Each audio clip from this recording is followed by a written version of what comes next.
Tafapetraka ny filoham-panjakana Colonel Mikael Randrianirina tafapetraka amin'ny toerany sy vita fihanianana amin'ny mahafiloham-panjakana azy mo Andriamatoa Colonel Randrianirina Mikael izay teny amin'ny fitsarana avy momba ny lalam-panorenana. Ny filohana HCC kosa Andriamatoa Florent Rakotoarisoa dia nanao antso amin'ny filoham-pirenena teo aloha mba hanatsahatra ny fanosoram-potaka ny HCC amin'ny firenena any ivelany. Miantso azy ihany koa mba hampiseho ilay tena fitiavan-tanindrazana izay lazainy mandrakariva sy hampiseho ny maha-demokrata azy. Lava sy fantsy mahamay mo no nambarany filohana HCC ho an'ny Andriamatoa filoha teo aloha Andrinirina Rajoelina. Ndeha aloha ho jerevantsika sy henontsika kely ny lahateny voalohany izay nataon'ny Colonel Mikael filohan'ny fanavozana ny Republika ny Madagasikara. Eto anatrehan'Andriamanitra Andriananahary sy ny firenena ary ny vahoaka mianina fa hanatanteraka an-tsakany sy andavany ary ampahamarinana sy andraikitra lehibe mahafilohan'ny firenena malagasy ahy. Mianina fa hampiasa ny fahefana natolotrahy ary hanokana ny heriko rehetra hiarovana sy hanamafisana ny firaisam-pirenena sy ny zon'olombelona. Mianina fa hanaja sy hitandrina toy ny anak'Andriamaso ny lalam-panorenana sy ny lalam-panjakana hikatraka hatrany ny soa ho an'ny vahoaka malagasy tsy hakanava. Somary fofo mo ny lahateny izay nataon'ny Colonel Mikael fa mafonja sy feno hafatra ary tena lalina tokoa. Amin'izao fotoana izao na ekena na tsy ekena dia amin'ny Colonel Mikael ny fanantenan'ny vahoaka malagasy izay mangetaheta ny fanovana rafitra izay mangetaheta fiainana tsaratsara koa eto amin'ny tany sy ny firenena. Mampihetsi-po ary mampiakatra ny ambom-pirenena sy ny fitiavan-tanindrazana mo ny lahateny izay nambaran'ny Colonel Mikael ilay filohan'ny fanovana. Ndeha araharantsika kely mo ny lahateny izay nataony teo anatrehany fitsarana avy momba ny lalam-panorenana. Ry vahoaka malagasy mpiray tanindrazana amiko. Ianareo manamboninahitra ambony sivily sy miaramila. Ianareo ray aman-dreny ara-panahy sy ray aman-dreny ara-drazana amin'ny lafivalon'ny nosy. Andriamatoa sy ramatoa isany masoivo vahiny sy solotena ny fianakaviam-be iraisam-pirenena. Hajaina ireo arofenitra misy eto amin'ny tanin'ny Republika ny Madagasikara. Mamela ahy ianareo hanandratra ny fisaorana ho an'ilay nahary izao tontolo izao satria noho ny fitahiany sy ny fiarovany no nahavory atsika rehetra eto anio, noho ny fitantanany sy ny fihainony ny vavaka izay nataontsika rehetra no nahafahatsika sy ny firenena rehetra niala teo ambany vahohon'ny fangejana, ny mpanao herisetra,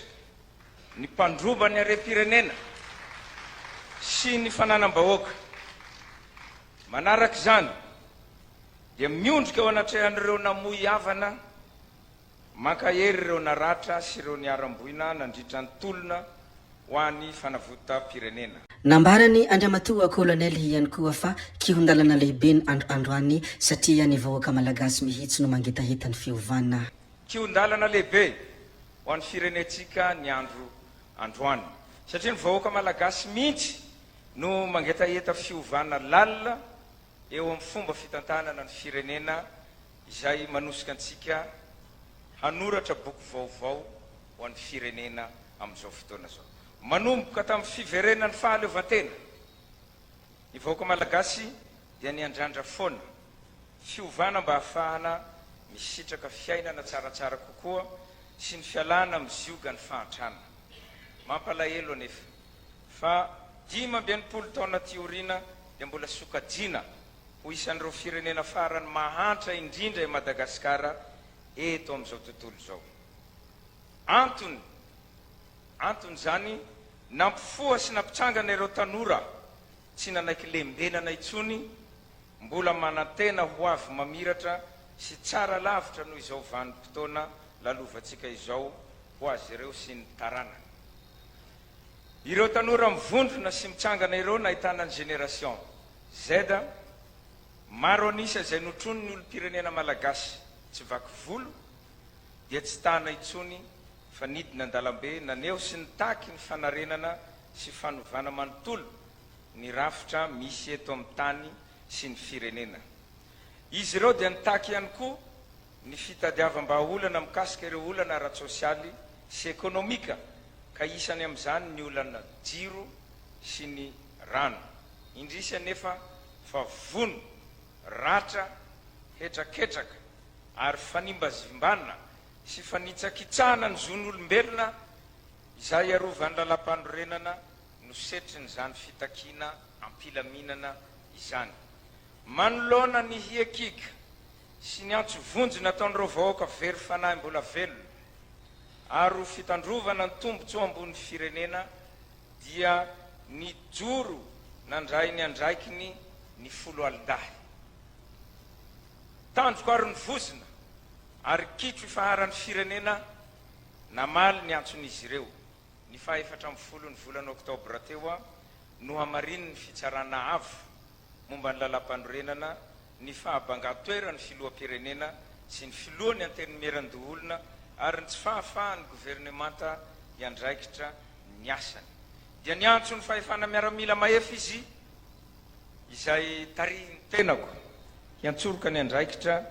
ny filoha-panjakana izany fitsarana avo izany tsy latsa-danja amin'izany ihany koa ny fiantsoana Andriamatoa Kolonely ny fitoniana amin'ny vahoaka malagasy ary fiantsoana ihany koa ny fandraisana andraikitra satria fotoanany izao ripiray tandrazana amiko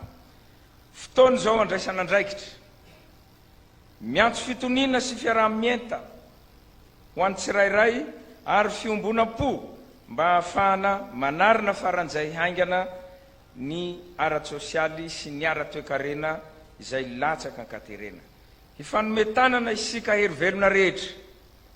ka hiara-iasa ampitokina ho toy ny mpirahalahy mianala manome toky izahay fa hiala sy hanapaka tanteraka ny fomba fanao nisy hatrizay imasonay ho toy ny anak'Andriamaso ny fanarenana manontolo ny rafi-pitondrana sy ny rafi-pitantanana mifanaraka amin'ny etaeta mbahoaka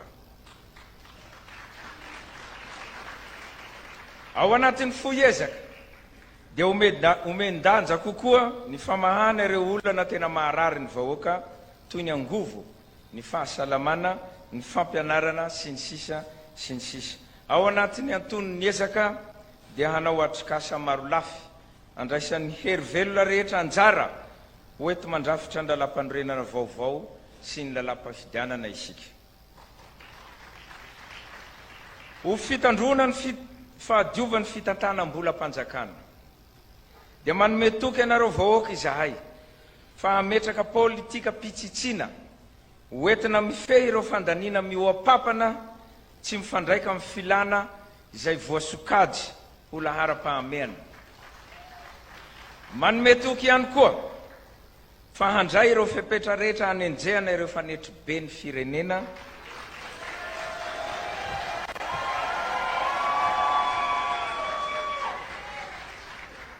anarina amin'ny fomba rehetra ireo dona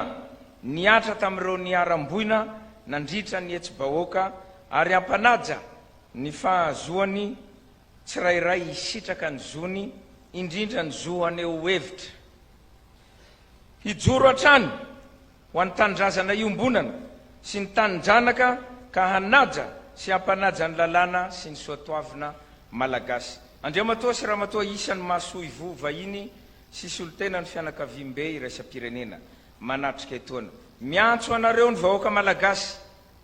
anoana sy hanome tanana ao anatin'ny fametrahana izany politika fanarenana nasionaly izany maniry ny isian'ny fiaraha-miasa mahomby ara-drariny sy araka ny hitsiny eto ampamaranana atitra terinay aminareo mpiara-mombonatoka sy anareo mpampiasa vola sy mpandraharaha ny finiavanay ankitsipo hametraka tontolo mirindra milamina sy voaro isaorako manokana ireo rehetra nandray anjara nanao ny ainy tsy ho zavatra nampifohany valala be mandry ho an'ny fanorenana indrindra inareo génération Z sy anareo mpianatra rehetra manerana ny nosy isaorako manokana ianareo foloalindahy izay soloko tena eto anio mampihetsi-po ny fijoronareo sy ny heri-po ary ny firaisan-kina nasehontsika tamin'ireny fotoana reny hiarina amin'izay anefa ny firenena malagasy hiala tanteraka eo ambany zioga mangitsokitsoky ny fahantrana mankasitraka tompokolahy mankasitraka tompoko vavy ho any tanindrazana tain'Andriamanitra daholo tsika rehetra. Ino moa ny teny izay tena feno fanantenana ary feno ihany koa ny fitiavan-tanindrazana ary feno ny fianonana hetahitany vahoaka malagasy izay nataony Andriamatoa Colonel Mikaely. Ny androany ihany koa moa dia nanatitra rekety teny amin'ny HCC Irina Rakotomanga. Tonga teny amin'ny HCC Irina Rakotomanga ilay mpanolotsain'ny filoham-pirenena teo aloha nanatitra rekety izay milaza ny fomba fijeriny Andriamatoa Andry Rajoelina ny didy izay navoaka ny HCC talohan'ny fotoana ny hanianany filoham-panjakana vaovao. Tompoko vavy sy tompoko lahy, zay ihany koa no namarana ny video antsika koa dia mankasitraka anareo na vitany hainao hatramin'ny farany ary mbola manentana anareo foana ny mbola hanaraka ny video manaraka izay alatsaka hiaty misesisesy. Zay fa tsy halavenay resaka hametra beloma izay veloma vetivety amin'ny manaraka indray no manao ny misimisy veloma ary tompoko lahy, veloma tompoko vavy.